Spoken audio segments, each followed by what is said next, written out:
Hello everyone, welcome back. Last time when we left off, we were about to leave Strand, and Vognir is asking us if we're ready to go, and you know what? We are definitely ready. We're gonna rock and roll. We're gonna hit the fucking road with all of our good friends. You follow Vognir and join the others. Usually the small doors set into the gates would be enough to enter or leave the city, but the town guards have been told to push them open entirely. They mutter things under their breath that are best not heard. Perhaps the governor expected you to draw a crowd, but there's nothing of the sort. Just frustrated, tired people. It summarizes Strand well as a whole, you think? Yeah, cold place. Alright. So, a lot of the game actually occurs in this, traveling screen here. We've got our caravan here, and, basically we need to, balance days of supplies, versus morale as we walk. So there we go, that was one day, we're on our second day now, and we only have 66 days of supplies left. And the more clansmen, fighters, and Varl you have, the faster supplies are used, and you use renown to buy said supplies. It's pretty simple, but already we've got an event. The caravan stops for the day. A gift, says Vognir, cracking open mead casks, from our gracious friend, the governor of Strand. Hours pass with raucous laughter as the mead is passed throughout camp. Alright, you know what? We can drink a little, drink a lot, or toast to Vognir. And I don't think we're one to drink a lot. But if we're going to drink a little, we might as well toast to Vognir. There we go. You raise your drinks, toasting the alliance between Man and Varl. The others join in. Ludin's expression is like a stone wall, but the others laugh at your exaggerations. Eventually you sit down beside Vognir. Alright, like I said, we're not going to drink. And if we go easy, we might as well chat with Vognir. Thanks for the speech, slurs Vognir. Wow, he is a bit wasted. It's still daytime, and we are absolutely smashed. Looks like you didn't have to miss out after all. Thanks to Vognir. I thought the damn governors would never shut up. Did he give you the history of his entire family? He tried, then he asked me to clean up his mess. For your benefit, turns out. I'd have given the job to you too. Gods, there's no joy in politics. Speaking of, what happens after this business with Ludin?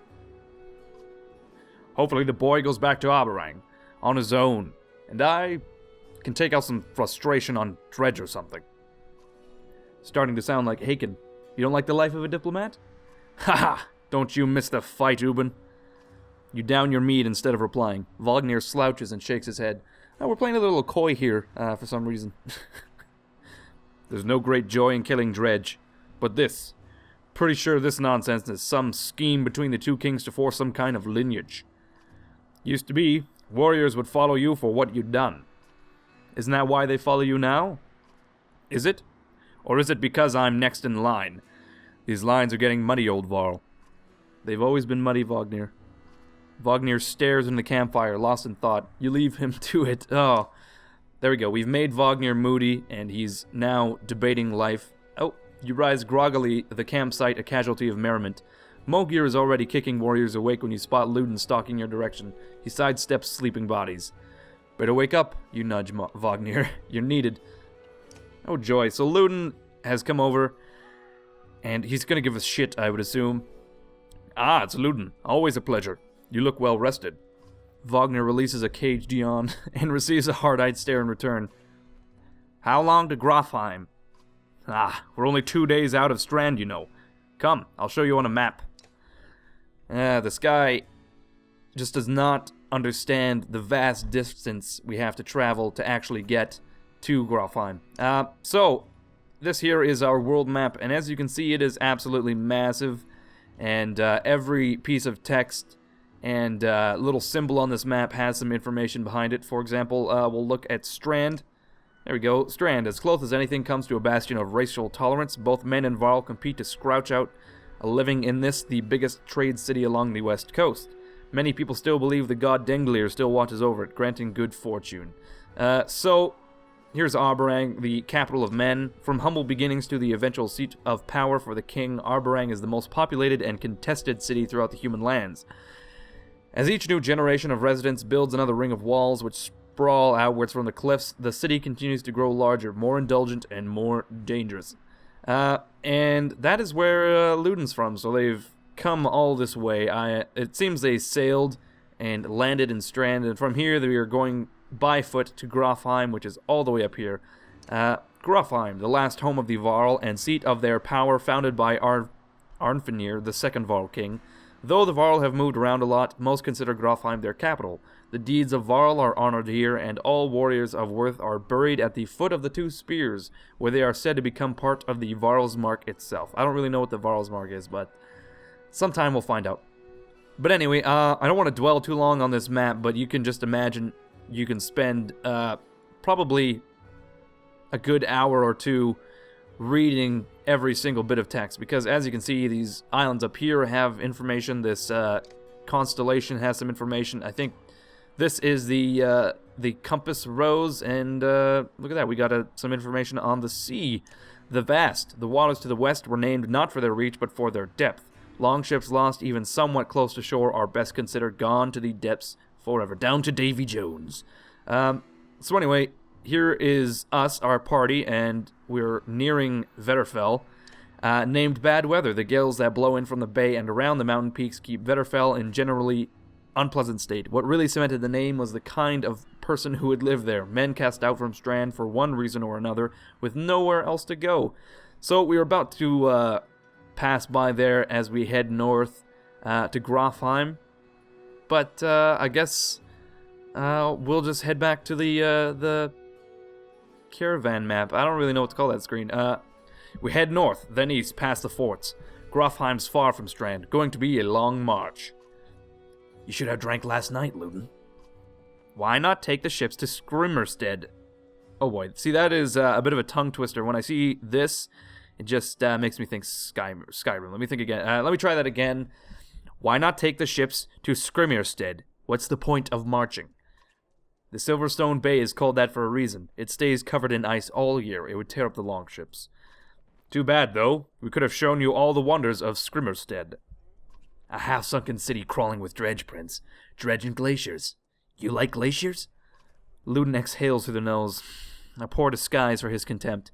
He turns and bats aside the tent flaps as he goes, barking at his company in the distance. What an asshole. Don't poke the anthill, Vognir. He seems no happier to be here than you.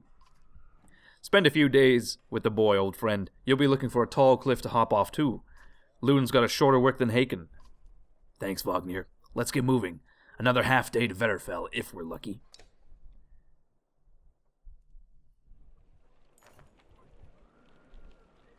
Camp. So this is basically our party management screen, inventory management screen, everything rolled into one. Here we go. So, alright, so we can go to the training tent, which draws up a mock battle where we can test our unit's abilities and whatnot. The hero's tent is actually our party management screen, and we can rest. When we rest, it boosts our caravan's morale, but it uses 1 day of supplies.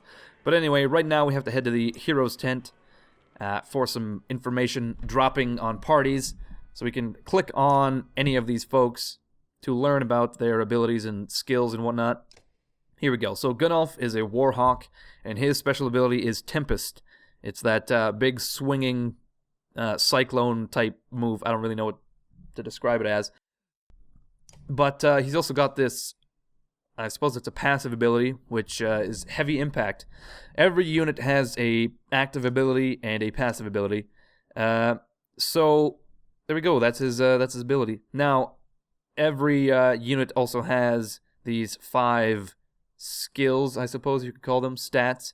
There's armor and strength, which is pretty self-explanatory. Here's willpower, the amount of willpower the unit has, and exertion. Exertion determines how many willpower points you can put to any singular attack or move. So right now, Gunnulf can't actually use any willpower, it seems. And here's his armor breaking. So he's got 1 of 2 points of armor breaking. So every time he breaks armor, he does 1 point of damage. And also, we can check the history of Gunnulf. When Ubin became the Varl King's tax collector, he was given an entourage of bodyguards to help transport gold collected across Crown. Gunnulf is the only one from the original group still alive, and for good reason. Ludin. So you can see Ludin has a skill, Impale. He stabs them and kicks them back. Bit of a knockback attack. Embolden. Each kill the Spearman makes encourages allies to fight harder. And also, Spearmen can attack diagonally. So that's another skill, passive ability they don't really mention, but anyway, Ludin is the Prince of Men, the next in line to become king of the most of the continent. He's not well liked amongst either peers or rivals, mostly due to his high-born attitude. However, not many will claim that he isn't smart, a well-trained fighter, or lacking courage. He currently finds himself, somewhat against his will, on a visit to the Varl capital in what his father hopes becomes a new era of rule by lineage. Haken is our War Master. I believe he has Sundering Impact. So he does this area of attack move where he smashes the ground like that. His passive ability is Heavy Impact, same as Gunulf. There we go. Haken is something of a legend in Varl culture. When he met Vognir, it was during the Second Great War, in which the two became known for cutting a swath through Dredge where others were struggling just to stay alive. Vognir was always the charismatic leader, but there was no question about which of the two would win in a fight. Haken is a motherfucking badass, apparently. I've heard, anyway. You can also equip items to your units, but we don't actually have any right now, so there you go. Mogir, here we go. His special ability is Bring the Pain. So he damages armor, and his passive ability is Return the Favor. So anyone who attacks Mogir automatically loses 1 point of armor, which is pretty great. Alright, let's see. Mogir is an old hand in Varl culture, long on the front line of the fight against the Dredge. He's had the occasional brush with leading a clan of his own, but eventually settled well into commanding Vognir's personal army of Varl warriors, and is highly respected among them.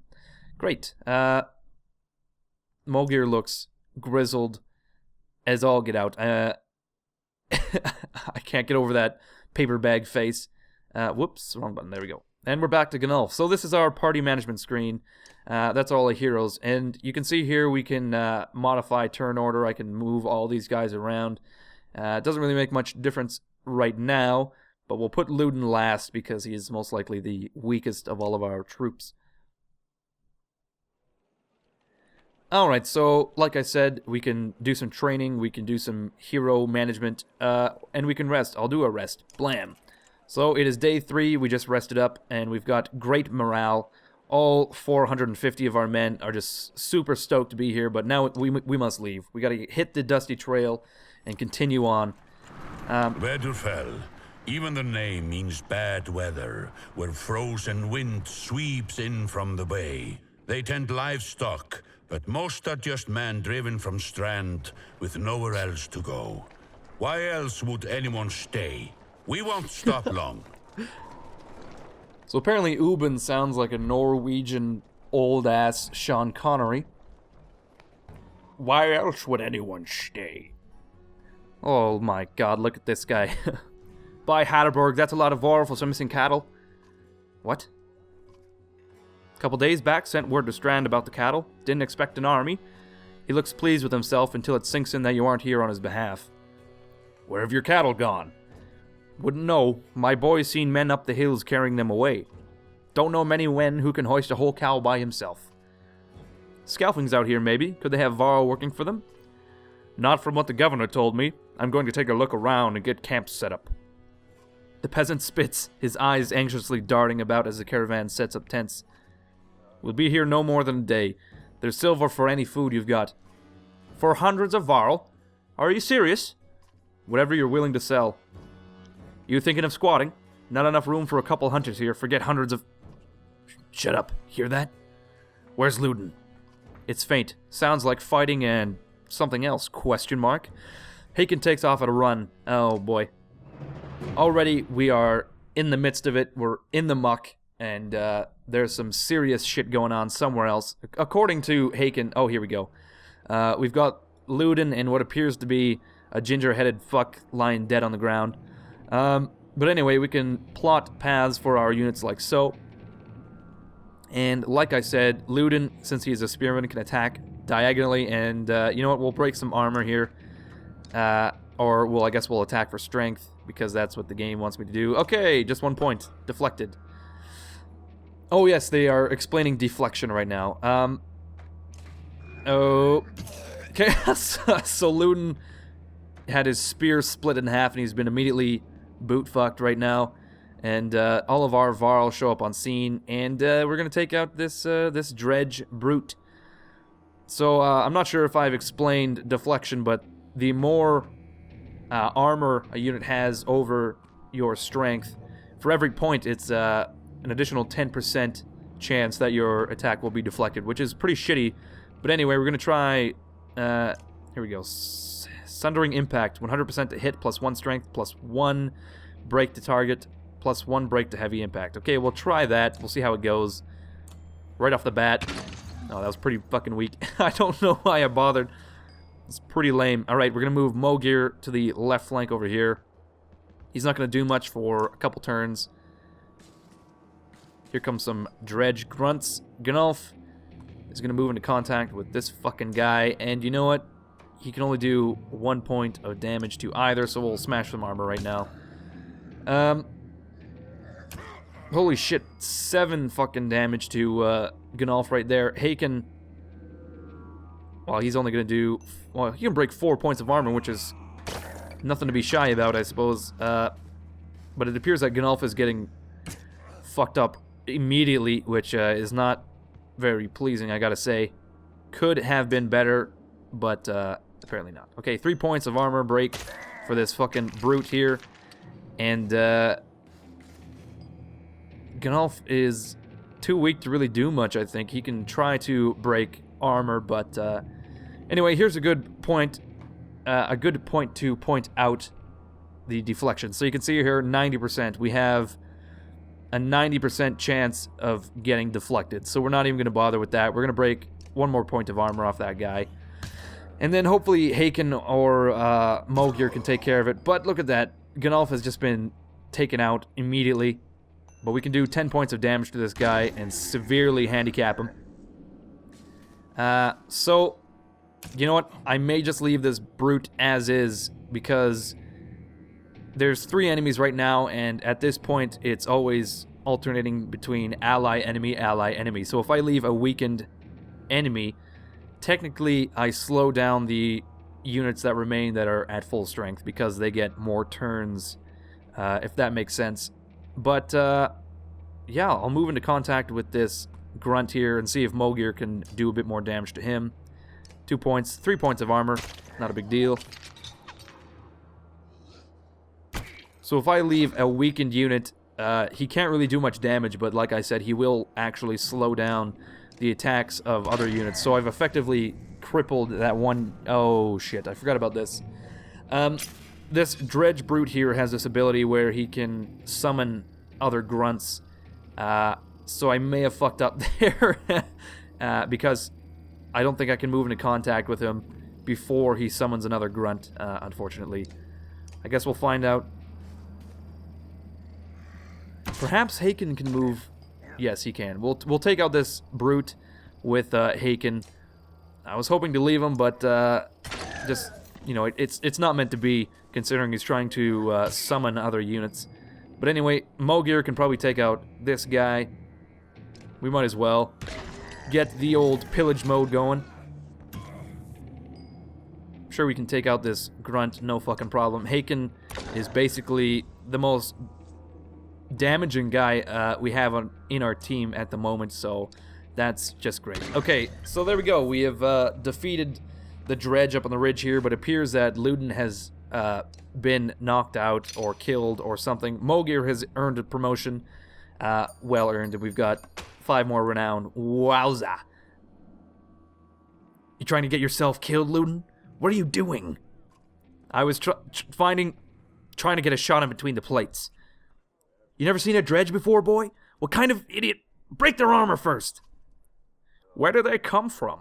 Okay, that's how that's how Ubun's gonna sound from now on. We didn't even see them. They were just there. Haken goes to where Vognir lies face down. The future Varl king lies motionless, aside from a spreading pool of blood. Vognir's dead. So, there we go. We're on to chapter 2 now.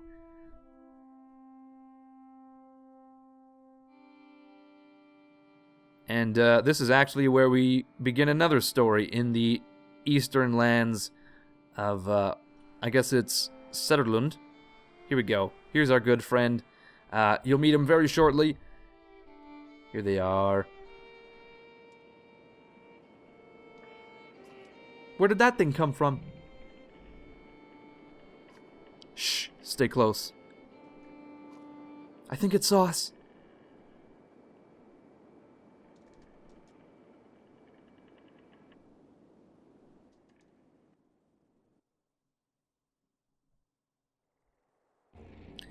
Alright, so we know all about deployment. We'll grab our good friend Rook. That is his name.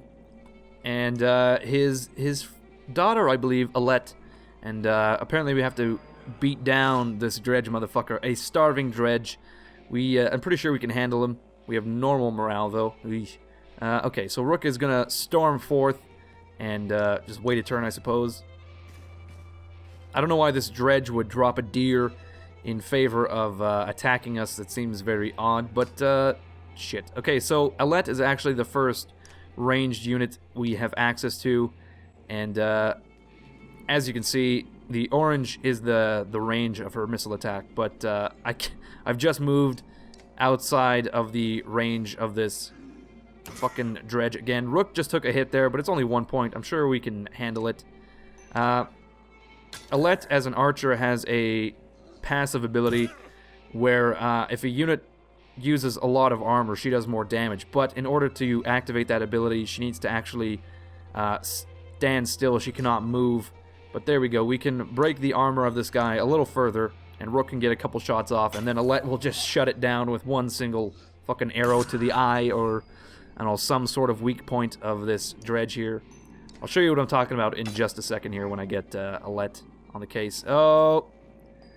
Okay, so the dredge is now moving towards Allette, and we can do 7 points of damage with that passive ability. But if we use a willpower point, we can take this guy out with one fucking shot.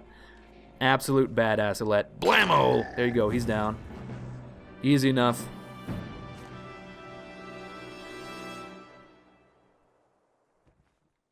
Was that a dredge? Allette looks calm, but you can tell her heart is about to beat right out of her chest. It was. Let me see. Are you hurt?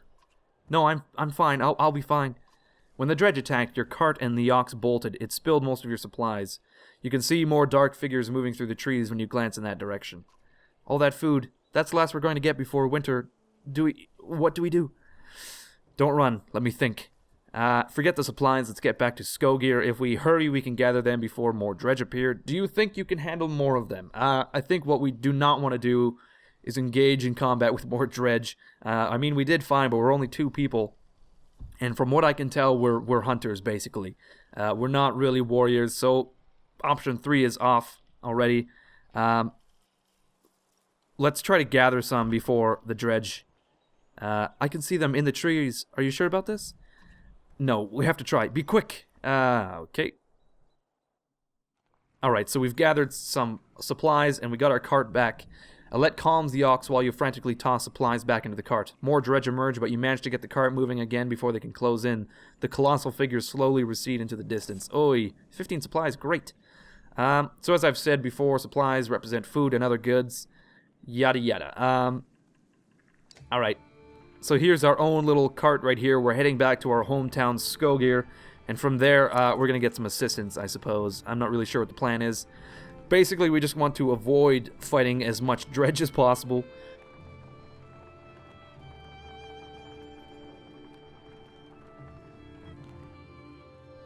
Alright, here we go. We have arrived back in Skogr. We're not really moving too quickly, though. We seem to be not too worried about it at all, apparently. I never expected to see the dredge with my own eyes. What happened in the north? Already we see more between the trees as we approach our home, and Allette grips my hand tight. We must find Iver.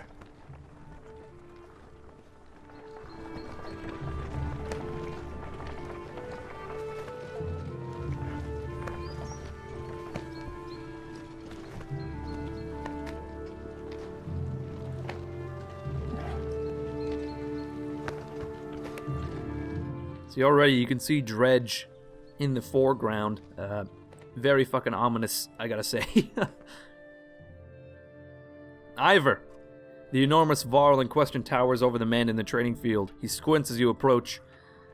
I don't know why, for some reason, this guy reminds me of the old Scottish guy in Braveheart. I don't know. Already back, Huntmaster. Thought you'd be tomorrow. Dredge, everywhere. Dredge? How did they get through Greyhorn? Must have broken through the fort. The fighters nearby have stopped sparring. They gather around you. Damn it! They'll be here soon if they're not already. You hear screams. From the outskirts, people are running towards the Great Hall. Iver turns to one of the older boys in his group of fighters. Idgil, take Allette to the Great Hall. Tell the chieftain what's happening. The rest of you gather up as many people as you can. Come on, Allette. No, wait, I want to help. Oh boy. Go with Idgil, Allette. Let them fight Iver. Let them fight Iver. Why not invite some goats to join us too? You're asking for dead kids. I won't let anything happen to her. They'll have to deal with it sooner or later, Iver. What now?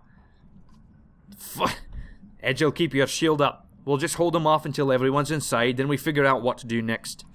More shouts draw your attention to some houses atop a nearby hill. Okay, the village is actually being raided by the dredge, and I gotta say, it's not the greatest thing to have ever occurred in Skogr. But before we continue, I think I'm gonna end it here. It seems like a good cliffhanger type situation. So, as usual, everyone, thank you for watching. I will see you when I put out another video.